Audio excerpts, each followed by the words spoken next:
Leo je voleo da igra fudbal u parku, ali je često viđao gospodina Davida kako posmatra iz svojih invalidskih kolica.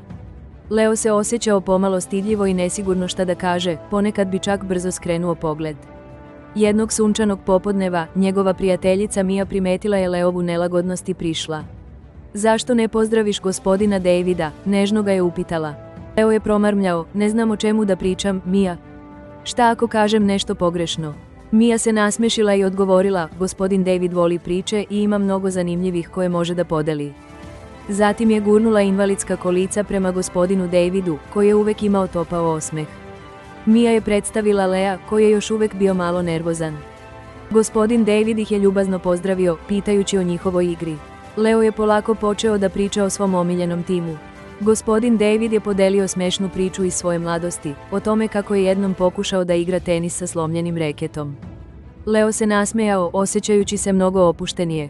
Shvatio je da je gospodin David isto kao i svi drugi, pun života i priča. Od tog dana, Leo je uvek pozdravljao gospodina Davida sa širokim osmehom. Čak mu je ponekad donosio sveže, vegetarijanske grickalice od kuće i satima su razgovarali. Leo je naučio da pravo prijateljstvo ne mari za razlike.